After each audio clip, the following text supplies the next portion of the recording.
Salut à tous. Bon, bah écoutez, avant de commencer, je vais quand même prendre le temps de vous parler de moi. Euh, bon, alors, tout d'abord, il faut savoir que je suis né en banlieue parisienne, plus précisément dans la ville de Versailles. Donc j'ai eu cette chance de vivre dans une belle ville fleurie et voilà, et auprès de toute ma famille qui était venue de l'île Maurice en fait, parce que toute ma famille arrivait de l'île Maurice, mes parents arrivaient de l'île Maurice quelques mois avant ma naissance. Du coup, j'ai été conçu là-bas en fait, hein. J'ai pris l'avion dans le ventre de ma mère et je suis né sur le territoire français. Voilà, en bonne santé, de bonne constitution et avec un bel environnement dans lequel j'ai pu évoluer. Et j'ai fait d'ailleurs ma scolarité à Versailles. Toute ma scolarité a été faite à Versailles. Et puis voilà. Puis un jour, j'ai décidé de quitter l'école assez tôt, en fait, pour travailler. Travailler parce que bah, ma famille avait des revenus modestes et j'avais une profonde envie de les mettre à l'abri. Voilà. Et, et puis plein de choses m'ont attiré vers le milieu du travail. Et du coup, j'ai voulu tout de suite, très très vite, travailler pour gagner de l'argent, être autonome, offrir ce que je pouvais offrir à mes parents. Et puis prendre mon envol, comme on dit souvent. Voilà, j'avais beaucoup d'atouts. Physiquement, j'ai travaillé sur moi pour obtenir des performances de manière à pouvoir justement être bon dans les travaux, dans le travail que j'aurais voulu faire. Notamment, je voulais d'ailleurs, j'étais déjà très attiré par le fait de euh, protéger les gens. Protéger les gens et les aider. Voilà. Euh, et, et puis, ben, je vous passe les détails parce que c'est très très long. Euh, Vers l'âge de 19 ans, 19-20 ans, alors que j'avais déjà un physique impressionnant, un tas de relations autour de moi et que des opportunités professionnelles à juste choisir en fait, parce que j'étais très très très apprécié à l'époque, euh, je suis tombé malade. Brutalement. Enfin, brutalement, non. En fait, en réalité, j'avais déjà des symptômes avant, mais j'y avais pas pris attention. Et donc, à 19-20 ans, donc pendant que je travaillais la nuit, j'avais de gros soucis de fatigue et de problèmes digestifs qui accompagnaient cette fatigue, sur lesquels, évidemment, je ne mettais rien de concret, parce que je me suis dit, les problèmes digestifs, tout le monde doit en avoir, parce qu'on se dit ça bêtement. Et, euh, Et bah du coup, bah, le problème, c'est que ça s'est aggravé. La fatigue s'est aggravée, accompagnée de brûlures et de douleurs musculaires intenses. Quand je dis brûlures, c'est comme si vous preniez la gaine de vos muscles et vous preniez un chalumeau et que vous passiez le chalumeau sur vos tendons pendant que vous marchez, ou pendant que vous tenez un sac, ou pendant que, peu importe ce que vous faites. Même quand vous faites rien d'ailleurs. Et donc j'avais ce phénomène de brûlure musculaire, de brûlure dans l'œsophage aussi, parce que j'avais des remontées acides en permanence, de douleurs dans la tête, donc qu'on appelle des migraines communément, mais moi je voyais pas ça comme ça, et une nervosité excessive, vraiment excessive, hein. Je devais prendre énormément sur moi pour avoir l'air serein. Et tout le monde croyait que j'étais serein d'ailleurs, enfin, à part quand ça transpirait un peu, mais globalement, j'avais l'air serein. Et donc, ben, j'ai pris mon mal en patience, j'ai continué à travailler, jusqu'au jour où j'ai arrêté de marcher. C'est-à-dire que je subissais tout ça, hein, en silence, je ne disais rien à personne. Euh, un jour, je marchais, je me souviens, c'était donc, je travaillais à GlaxoSmithKline, pour pas les prononcer, voilà, je travaillais au siège social en France, et je marchais dans les couloirs parce que je devais faire ma ronde. Et, et en fait, mon corps s'est arrêté de marcher. Je n'arrivais plus à marcher. Enfin, j'ai forcé, hein, mais c'est comme si tout d'un coup je passais de 84 kilos à 5000, non allez, 7000 kilos d'un coup. C'est-à-dire que tout d'un coup vous avez l'impression que vos muscles ne sont pas adaptés pour tenir le poids de votre corps. Et c'est bizarre à vivre. Mais j'ai rien dit. J'ai rien dit, alors j'ai joué le Superman. J'ai joué le mec surhumain qui pouvait traîner sa carcasse de 7000 kilos jusqu'à la fin de sa ronde, arriver au poste de sécurité, se poser et laisser le relais à son collègue, bien évidemment. Donc ça, c'est ce que j'ai fait.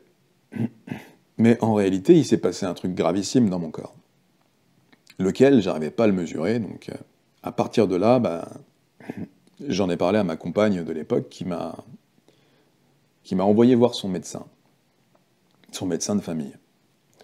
Évidemment, ça s'est pas très très bien passé, parce que son médecin m'a tout de suite classé dans une catégorie à laquelle je ne comprenais pas appartenir, une catégorie de dépressif.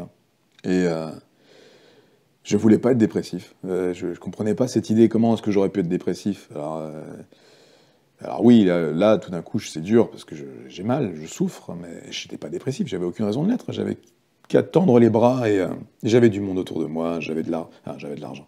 Je pouvais avoir le travail que je voulais presque, en fait. C'était assez simple.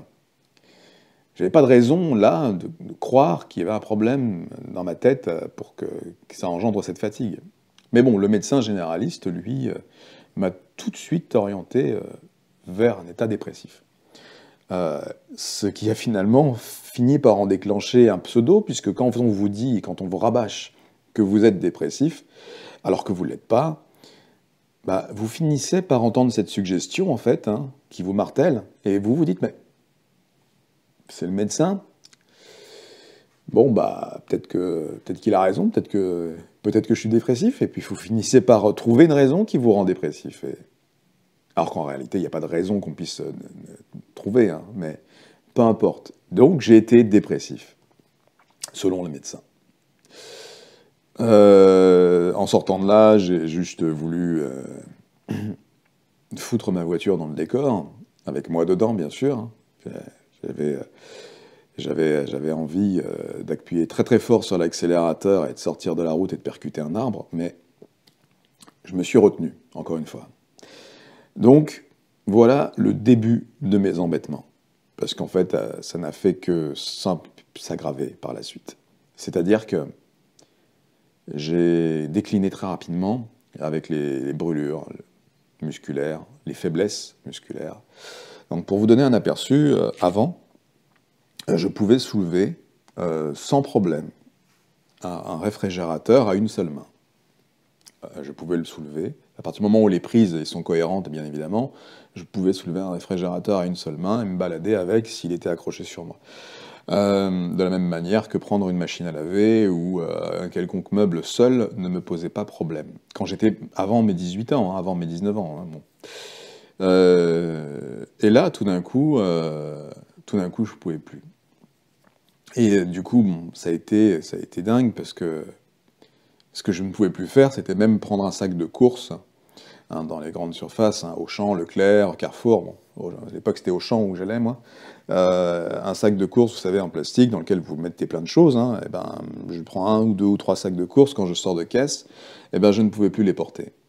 C'est-à-dire que le fait de porter le sac créait, au niveau de tout ce qui me tenait l'épaule, de tous mes tendons, une brûlure incroyable. Une brûlure où je ne pouvais pas tenir le sac. J'étais obligé de le lâcher. Enfin, obligé, non. Et d'ailleurs, je ne lâchais pas.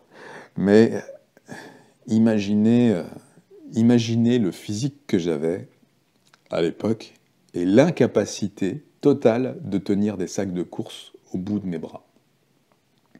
C'était fou, c'était dingue. C'est là que j'ai compris qu'il y avait un gros problème. Donc je suis allé consulter, encore, et encore. Et il n'y avait rien. J'étais parfait.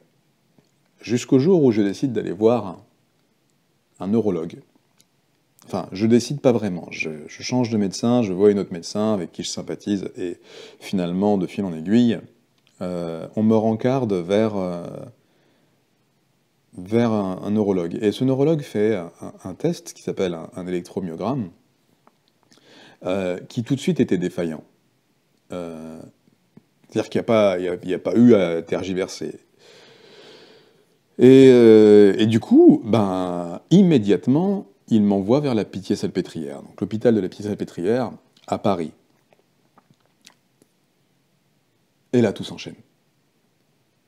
Tout s'enchaîne, grave anomalie musculaire, grave anomalie neurologique, peu importe, voilà, je subis une première biopsie musculaire qui montre des faits qui sont soumis à controverse, mais qui sont réellement les faits.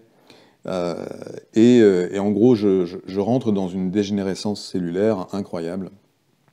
Et d'autant plus que je croise des patients comme moi à l'hôpital. Enfin, comme moi.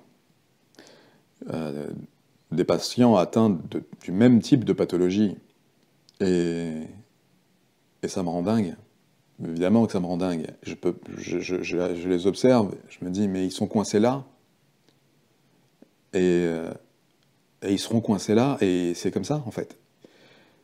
Et je peux pas. Je peux pas, donc je lutte contre ça. Je lutte avec ce que je peux. Et je comprends rien. Tout s'effondre, en fait, autour de moi. Je veux pas je veux pas avoir d'appareillage, je veux pas être en fauteuil roulant, je veux rien de tout ça. Et j'ai commencé à peine ma vie. Je voulais juste travailler, gagner ma vie, offrir une maison à mes parents, m'offrir une maison et vivre au calme. C'était tout ce que je voulais. Mais visiblement, la nature avait décidé autrement. En tout cas, ma nature a modifié certaines choses à cause de certains enfin, phénomènes extérieurs et facteurs extérieurs qui ont aggravé la situation. Et du coup, mon corps s'est mis en autodestruction, quoi. Tout simplement. Alors, je schématise pour pas rentrer dans le détail, parce que ça va être très long. Évidemment, j'ai beaucoup d'indices et de, de véritables outils pour pouvoir vous dire ce qui s'est réellement passé, mais globalement, mon corps est rentré dans une phase d'autodestruction massive. Donc en gros, ma pathologie musculaire, euh, qui n'est toujours pas étiquetée d'ailleurs aujourd'hui, hein, donc je rentre dans une forme de myopathie, et, euh, et en fait, je, je, je, je suis soumis, selon l'idée de certains professeurs, à je suis victime de deux maladies auto-immunes. Donc auto-immune, hein, on revient sur le principe de l'autodestruction. Euh, et, euh, et là, je comprends pas, parce qu'en fait, la médecine m'a induit en erreur, il faut le savoir. Euh, la médecine m'a induit en erreur dès le départ, en me disant que c'était probablement une défaillance génétique, qu'il fallait trouver le gène défaillant. Et donc, chaque année, j'ai signé un papier pour pouvoir donner légitimité à ces recherches. Donc en gros, il fallait que je signe une décharge qui disait qu'on faisait des recherches génétiques pour pouvoir trouver si c'est pas cette protéine ou celle-ci qui serait défaillante et qui pourrait causer chez ma personne le nombre de défaillances qu'on peut déceler. Bon, il s'avère que il n'y avait pas que mes muscles qui étaient atteints. Euh, alors concrètement, c'était une myopathie, donc les muscles étaient atteints, mais bizarrement les muscles les plus forts. C'est-à-dire que tous les muscles les plus volumineux et les plus puissants chez moi, c'était les premiers à avoir été affectés. Donc aujourd'hui, si vous voulez, ces muscles-là sont morts. C'est-à-dire que j'ai souffert, hein, j'ai souffert. Je me suis vu avec mes muscles disparaître en fait, progressivement et par étapes, par étapes successives. Et ils sont morts. Et j'ai subi les douleurs liées aux nécroses incroyables. Enfin bon. Et en gros, je schématise, parce que si je vous raconte 20 ans d'hospitalisation, vous allez vous dire, mais attends. Mais en gros, on m'a induit en erreur à plusieurs reprises. On n'a pas voulu me toucher à plusieurs reprises parce que j'étais suivi par les plus grands. Donc quand j'allais voir les confrères, ils me disaient on vous touche pas. je trouvais ça quand même bizarre de la part de la médecine de ne pas vouloir me toucher. Mais, bon, dès qu'il y avait le compte-rendu médical qui disait qui était à la tête de la décision de ce qu'on disait sur moi, on ne me touchait pas. C'est vrai, hein, ce que je vous raconte, hein, c'est pas... Il n'y a pas d'affabulation ni quoi que ce soit. Et donc, progressivement, j'ai vu mon état, voilà, je n'arrivais plus à avoir de rapport sexuel, je ne pouvais plus lire quoi que ce soit. J'ai toujours des soucis pour lire quelque chose parce que j'ai pas d'intérêt à lire, mais là, je ne lisais plus du tout, je voyais flou, j'avais une hypersensibilité auditive. En gros, mon système nerveux a fait ce qu'il voulait, hein. Il m'a foutu en l'air. Voilà, pas de rapport sexuel, je pouvais pas être aimable, parce que j'avais tellement de défaillances que forcément ça jouait contre moi. Et puis un jour, à un moment donné où je me rends compte que ça va être la fin, parce que j'ai vraiment cru que c'était la fin, hein. Ça, la médecine ne le sait pas, évidemment, parce que quand vous êtes en train de mourir tranquillement chez vous, vous n'êtes pas à l'hôpital, vous êtes chez vous, dans votre intimité. Mais la médecine ne le sait pas. Mais sauf qu'à un moment donné, je me réveille, c'est-à-dire que enfin, je me réveille. J'ai vu d'autres médecins entre-temps, des médecins, des thérapies parallèles, qui m'ont très clairement fait comprendre, à la différence de la médecine d'ailleurs. Parce que la médecine allopathique qu'on connaît, elle vous dit, il y a un espoir, vous savez, la science avance, cette science est merveilleuse, et demain, vous allez avoir un traitement. Elle est magnifique, cette médecine. Demain, vous allez avoir un traitement. Il disait l'année prochaine, hein, évidemment, mais bon, les années s'écoulaient, hein. Pendant ce temps, j'allais voir d'autres thérapeutes qui me disaient, ben, je peux rien faire.